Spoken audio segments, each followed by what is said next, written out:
釋廣德和尚為信念甘願獻身。1963年6月11號，越南發生咗一齊震驚遠方嘅重大事件。美國總統甘迺迪得知後深感震撼。佢喺睇到嗰張相嘅時候曾經話，歷史上從未有任何一張相能夠比得上呢張相帶嚟嘅震撼力。呢張相唔單止深刻影響咗美國對越南政府嘅態度，亦都間接促成咗越南政變，從而改變咗該國嘅政治格局。咁呢張相究竟有何獨特之處呢？照片中央一名男子正被烈焰吞噬，然而佢神情平靜，毫無驚慌，靜靜地坐喺地上，任火焰燃燒。由於風勢將火焰吹向前方，我哋清晰地睇見呢位自焚男子嘅面容，佢從容嘅神態深深震撼咗世人。然而，呢個係一場悲劇，一名男子最終因自焚而犧牲，佢嘅行動係出於自願，毫無悔意，堅信自己嘅付出能改變越南嘅未來。呢位自焚者名叫釋廣德，係一位和尚。當時越南領導人吳廷琰信奉天主教，儘管佛教徒佔越南人口70%以上，天主教徒僅屬少數，吳廷琰卻掌握軍政大權，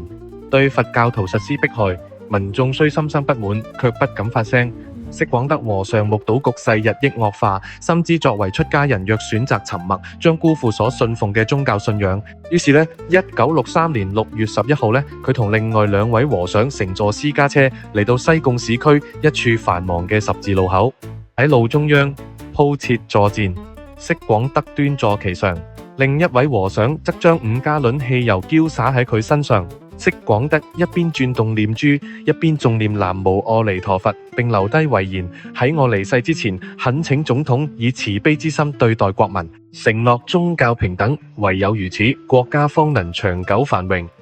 我以呼籲各宗教人士同佛教徒，必要時應為佛教犧牲奉獻。隨後，和尚依計劃點燃咗火焰，佢嘅身體瞬間被烈火吞噬，卻未發出任何痛苦嘅呼喊，亦都冇流露出痛苦嘅表情或動作。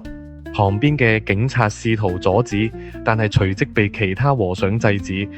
目睹一位健康男子為咗信仰與理念喺街頭自我犧牲，一名原本立場對立嘅警察竟匍匐跪地以示敬意。美國攝影師馬爾科喺現場捕捉之下呢個珍貴嘅一幕，並因此榮獲普立茲新聞攝影獎。佢回憶拍攝過程嘅時候，咁嘅場景我只係想睇一次。睇到一個活生生嘅人被烈火吞噬，皮膚起泡皺縮，頭髮焦黑，空氣中彌漫住人體燃燒嘅刺鼻惡臭。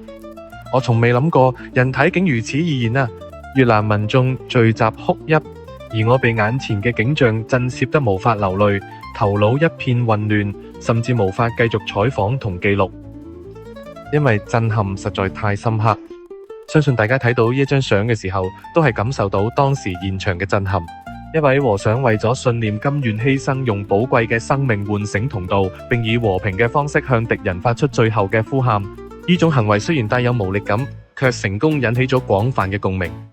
遠在千里之外嘅美國總統甘迺迪因此對越南政府表達不滿，並施加壓力，促使其修正宗教政策。儘管越南政府後來反覆無常，未能實現宗教融合，但民眾嘅力量最終推翻咗吳廷琰政權。睇到呢一張相，筆者立刻聯想到，如今我哋生活喺繁榮嘅香港，難以想象數十年前世界嘅動盪與混亂。好多今日被視為理所當然嘅事物，當年卻係難以企及嘅珍貴。隨住社會不斷進步，啲人持續追求新事物，但係追求嘅同時，我哋更應心懷感恩，珍惜現有嘅一切。近日筆者同同事傾及人生，感慨現代人其實非常之幸福。雖然未必富裕，但大多數21世紀嘅香港人生活水準遠勝古代帝王啦。試想古代科技有限，即使係秦始皇都冇冷氣、電視、電腦等現代設備，即便權勢滔天，享受依然十分有限。反觀今日，即使非富貴階層，多數人都擁有電視、冷氣等生活便利，呢個係古人難以想象嘅福祉。社會當然會不斷進步，下一代嘅生活必將更加美好。然而，我哋亦都應清楚，進步往往伴隨住各種挑戰。由於人類嘅慾望無窮無盡，總係渴望擁有更多，因此我哋必須時刻提醒自己，當下已經擁有好多幸福，同時亦都要明白，要獲得更好嘅未來，必須付出相應嘅努力。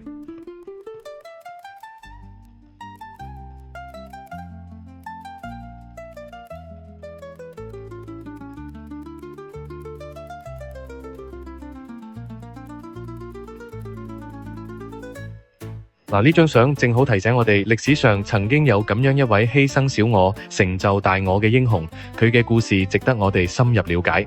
更值得我哋由衷致敬嘅。